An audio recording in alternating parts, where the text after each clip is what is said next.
ಆತ್ಮೀಯ ಶಿಕ್ಷಕ ಆಕಾಂಕ್ಷಿಗಳೇ, ತಮ್ಮೆಲ್ಲರಿಗೂ ಸ್ವಾಗತ. ವಿಡಿಯೋನ ಸ್ಟಾರ್ಟ್ ಮಾಡೋಣ ಅದಕ್ಕಿಂತ ಮುಂಚೆ ನೀವು ಕೊಡುವ ಒಂದೇ ಒಂದು ಲೈಕ್ ನಮಗೆ ಸಪೋರ್ಟ್ ಆಗಿರುತ್ತೆ. ದಯಮಾಡಿ ವಿಡಿಯೋನ ಲೈಕ್ ಮಾಡಿ, ಅದರ ಜೊತೆಗೆ ನಮ್ಮ ಯೂಟ್ಯೂಬ್ ಚಾನಲ್ ಅನ್ನು ಕೂಡ ಸಬ್ಸ್ಕ್ರೈಬ್ ಮಾಡಿಕೊಳ್ಳಿ. ವೀಕ್ಷಕರೇ, ಶಿಕ್ಷಕರ ನೇಮಕಾತಿ ಅಧಿಸೂಚನೆ ಈ ತಿಂಗಳಲ್ಲಿ ಬರಬಹುದಾ ಅನ್ನೋದ್ರ ಬಗ್ಗೆ ಬಹಳಷ್ಟು ಶಿಕ್ಷಕ ಆಕಾಂಕ್ಷಿಗಳು ಕೂಡ ಕೇಳ್ತಾ ಇದ್ರು. ಬಟ್ ತಮ್ಗೆ ಗೊತ್ತಿದೆ, ಆಲ್ರೆಡಿ ಇಂಟರ್ನಲ್ ರಿಸರ್ವೇಷನ್ ಏನಿದೆ, ಆ ಒಂದು ಇಂಟರ್ನಲ್ ರಿಸರ್ವೇಷನ್ ಹಿಯರಿಂಗ್ ಮತ್ತೆ ಪೋಸ್ಟ್ಪೋಂಡ್ ಆಗಿರೋ ಕಾರಣದಿಂದ ಆ ಒಂದು ಇಂಟರ್ನಲ್ ರಿಸರ್ವೇಷನ್ ಕ್ಲಿಯರ್ ಆದ ಮೇಲೇ ನೋಟಿಫಿಕೇಶನ್ ಆಗಬಹುದು ಅನ್ನೋದು ಒಂದು ನಂಬಿಕೆ ಇದೆ. ಬಿಕಾಸ್ 56% ರಿಸರ್ವೇಷನ್ ಕೇಸ್ ಏನು ನಡೀತಾ ಇದೆ, ಆ ಒಂದು ರಿಸರ್ವೇಷನ್ ಕೇಸ್ ಮುಗಿದ ನಂತರನೇ ನೋಟಿಫಿಕೇಶನ್ ಆಗುವ ಸಾಧ್ಯತೆಗಳಿದೆ. ಸೊ ಹಾಗಾಗಿ ಶಿಕ್ಷಣ ಇಲಾಖೆ ನೇಮಕಾತಿಯ ಕುರಿತು ಸಿದ್ಧತೆಯನ್ನು ಮಾಡಿಕೊಂಡಿದೆ ಅನ್ನೋದ್ರ ಬಗ್ಗೆ ಮಾನ್ಯ ಶಿಕ್ಷಣ ಸಚಿವರಾದ ಮಧು ಬಂಗಾರಪ್ಪ ಸರ್ ಅವರು ಕೂಡ ಮಾಧ್ಯಮರೊಂದಿಗೆ ಮಾತನಾಡಿ ಇನ್ಫಾರ್ಮೇಷನ್ನ ಕೂಡ ಕೊಟ್ಟಿದ್ದು ತಮ್ಗೆ ಕೂಡ ಗೊತ್ತಿದೆ.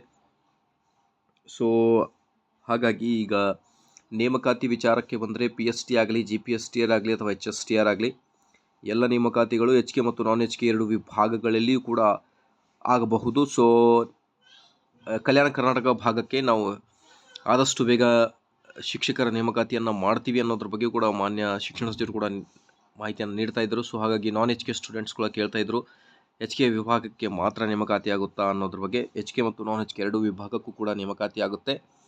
ಸೊ ಕಾಂಪಿಟೇಷನ್ ಲೆವೆಲ್ ಬಹಳ ಹೈ ಆಗಿರುತ್ತೆ ವೀಕ್ಷಕರೇ. ಸೊ ನೀವು ನಿಮ್ಮ ಪ್ರಿಪರೇಷನ್ನ ಸ್ಟಾರ್ಟ್ ಮಾಡಿ ಇಟ್ಕೊಳ್ಳಿ. ಇದೇ ಥರ ಮಾಹಿತಿಗೋಸ್ಕರ like, share and subscribe. Thank you.